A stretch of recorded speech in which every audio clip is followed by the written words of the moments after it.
Hello everyone, Mia here from Resonance Astrology and welcome to my channel. Today we're going to take a look at the astrology of the week ahead from October 6th till October 12th of 2025. And we're starting off pretty strong because this week starts off with the Aries Full Moon. It's happening pretty much on the night from Monday to Tuesday, so very potent. We're going to talk more about that in depth.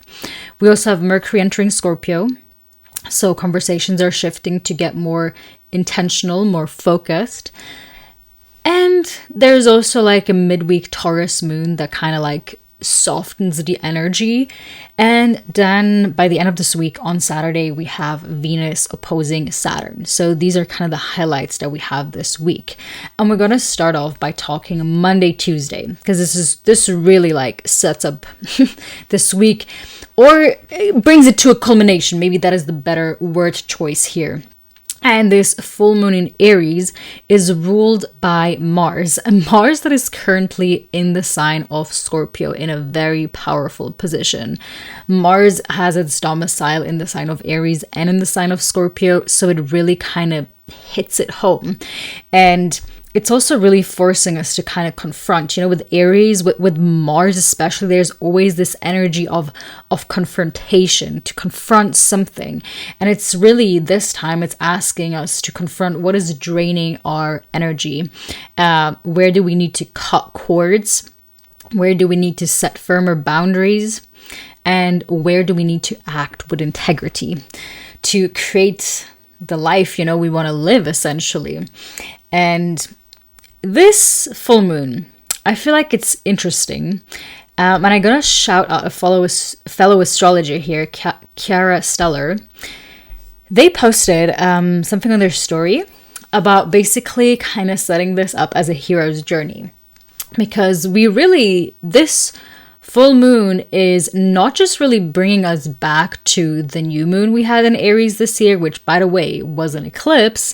It is also going all the way back to around March of 2023 when we had Aries new moon. And that kind of like initiated that eclipse season and everything that was going on in the Aries parts of our charts.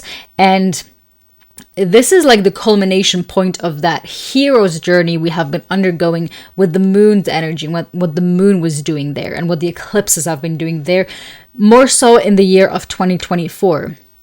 And so, where have you developed courage and self-assertion? Look at which house Aries rules in your chart, because that's going to give you information on what these topics are. They're culminating right now.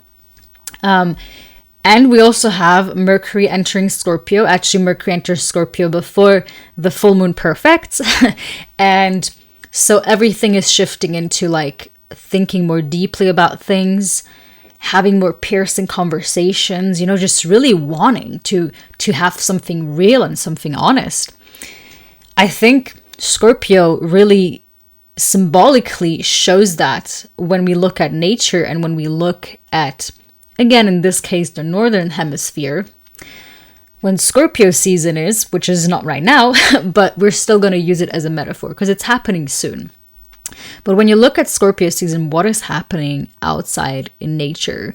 It's when the leaves have all fallen down and really even the trees are kind of stripped of the leaves and all of that, and what stands is the bare and naked truth. And I feel like that's what makes Scorpio so like confrontational in that manner, because it's like it wants that, like from an archetypal level, if we look at what is going on. And then the whole transformation thing that we put on Scorpio, it also has its full reason. And it's really, again, when we look to nature, what is happening during that time when the leaves fall down, the composting process begins. But the composting process is very underground. It's not visible. We see the visibility later on when Taurus season comes around and when everything is like fully blooming again. So I really love that Scorpio Taurus axis in that way, and how it shows us the power of like regeneration and like transformation in nature. And I do think Aries and Libra also kind of fall into that axis in its own manner, just because like Aries is that beginning of spring. And it's that renewal, transformative energy of Mars once again, but like very much more outwardly focused. And in Libra, we have, again, the beginning of autumn. And it's also usually when it's the most beautiful time of the year as well. For a lot of people, autumn, like the beginning of autumn, when all the leaves are these beautiful colors, is one of their favorite times of the year. Conversely, also, the middle of spring, when it's Taurus season, both Venus-ruled seasons tend to be the most beautiful seasons of the year. But I am kind of getting ahead of myself here, or diluting from what is going on. We are still talking about Mercury in Scorpio. And what is also going on Tuesday then, after the full moon, and I think this just kind of intensifies it, is that Mercury, obviously, very soon after ingressing into Scorpio, meets Pluto, squares Pluto. So there is like an intense truth-revealing moment. It's like a catharsis moment through expression, which is amplified for that full moon in Aries in and of itself. So it's really a powerful one. And I'm just coming off from a astrosomatics class, which I love, by CISA. And I'm going to also link their Instagram down below. Amazing sessions every month. Yeah, it's really interesting to feel into what is it? Like, what is the astrology? Like, to not make it something that is just happening out there, but actually experiencing it on a physical level. And Aries, I mean, Mars in general, rules over blood. That's our life force. And so we were really focusing on like feeling the blood moving through our body, and also kind of realizing that our blood is always flowing, constantly doing something. And I think that just describes Mars so well, like Mars being constantly in motion and being this vital life force, you know? So that was really, really great. Just like tuning in and doing different things. I feel like if you want to experience this full moon, just doing something a bit more intensely, and then just coming into your body and feeling your heartbeat, feeling the blood rushing through your body, through your veins, and just fully understanding at any moment there is a possibility that the heart that is constantly beating stops. And that is also the intensity of Mars. Mars tends to be very survivalistic in the way that, but that's how it moves, okay? Mars needs to be put in these like crises moments sometimes, because then it begins to move. Because you can only fully begin to live if you understand that at any moment you could not. Death is at every corner. And I feel like that's also something that a lot of spiritual teachings bring up forth. And I do think it's intensified because this full moon is actually ruled by a Mars that is in Scorpio right now. And again, if we look at it from a like natural perspective, in Scorpio we have the decomposing transformative part, and then in Aries we have the transformative like reawakening, it's springtime part. And I think this moon brings in both, and it's really about like contemplating death and realizing that at every moment precious lives could be over. Our beautiful hearts that are constantly beating could just stop at any moment. And once you realize that, once you contemplate on that, what are you then doing with the time in your life? How do you actually want to live your life? You know, it's not a depressing question, even though I get how it could potentially be, because it is kind of existential. But it is important, because when we realize at any moment this could be a reality, we actually begin to realize the preciousness of every moment, which is so Aries, the present moment. And what do I want to do in that present moment? And transformation only happens if we can be in the present moment and sit with the uncomfortableness of understanding life in its full spectrum, and the uncomfortableness and the rage and the anger and the grief, and also the beauty of it. The sun is still in Libra, Venus is about to enter Libra, it's really, I think, this scale with that full moon in Aries that is opposing the sun in Libra is very much, again, I think with both, also with Taurus and Scorpio, basically the Venus-Mars dichotomy. It's so much about the axis of like pain and pleasure. And realizing how both of these forces make life. And that living life to its fullest, at least if that's what you want to do, living an intense life, living life to its fullest, is experiencing both of these things and going there and not being scared to go there. That's usually what Mars is for, not being scared to go there, and realize that expanding the capacity to feel pain and to go through these uncomfortable things also expands your capacity to take in more pleasure. Of course, as always, Mars can also go to the extreme, and it can focus way too much on the survival aspect and forget the pleasure aspect. But I do think this full moon is very good for both, and for like that transformative moment exactly to happen. And because Mercury is in Scorpio, don't underestimate the power of your words. Don't underestimate the power of your sincere, honest, truthful prayers. Don't underestimate the power of writing things down in an honest way. Maybe even burning it. Okay, full moon is a culmination point, so it's always about like letting go. If you need to let go somebody, like seriously, write it down, let it burn. Let it burn. Do a serious cord cutting ritual. Because Mars cuts, Mars strips, Mars severs. And if you can't do it alone, then ask for the help of the gods. You can either ask Mars directly, quite literally. Best is even tomorrow. You could ask tomorrow, because tomorrow is Mars Day. You could sit down on Mars hour if you want to be really exact. But it's okay, you don't have to. You don't have to be that exact. The planets enjoy if we just actually communicate with them, and they're going to help us out. You can go directly to Mars. You can also go to the goddess Kali, for example, and ask her to do like real severing. That is very pivotal in this full moon, and can really be done. Like. The time for that is now. Sometimes the astrology calls for different things, but if you have been craving that, if you have been waiting for the right timing to do something like that, now is the time. Like Monday to Tuesday, maybe even through Wednesday is the time for that. Talking about Wednesday, let's talk about Wednesday. I wanted to take up the most space for this full moon just because it is like the highlight of this week, truly.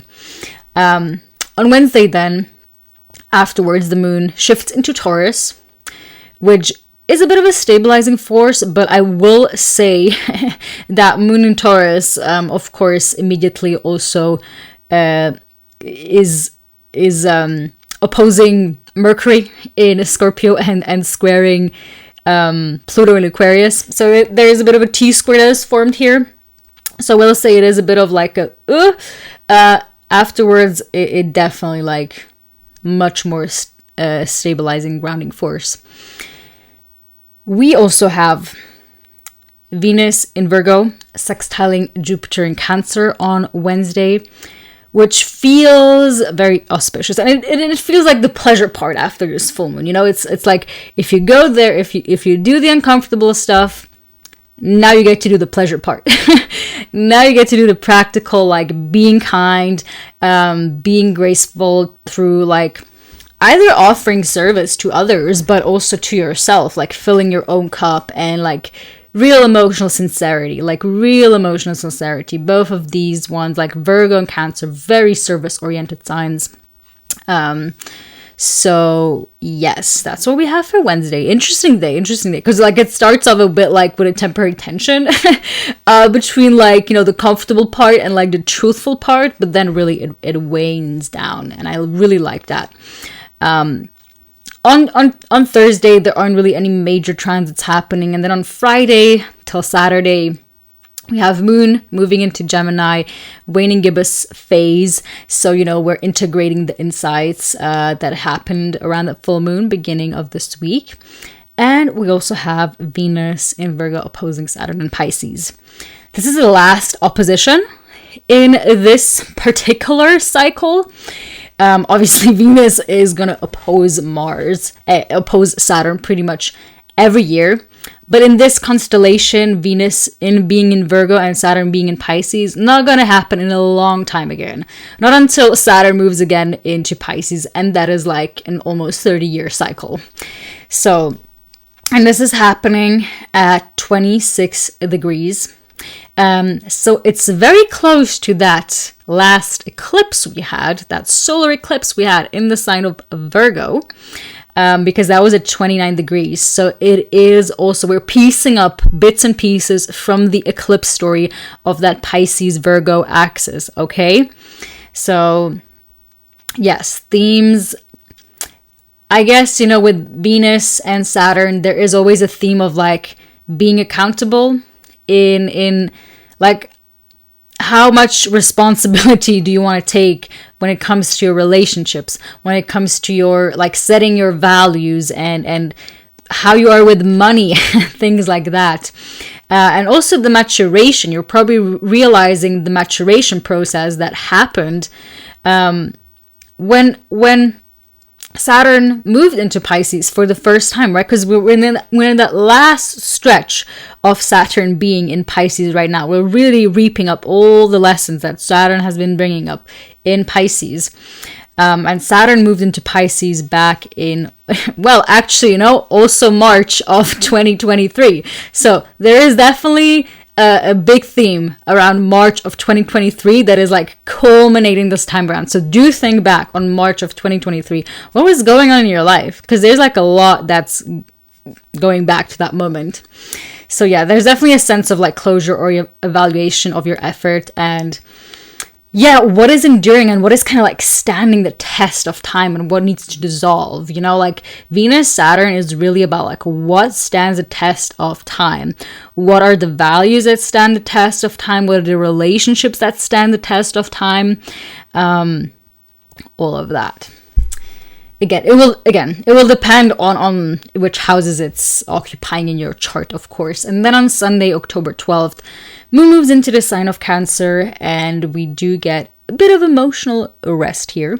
There's probably some that will feel like a cozy day to like retreat into safety, maybe put on a nice movie and do a bit of self-care.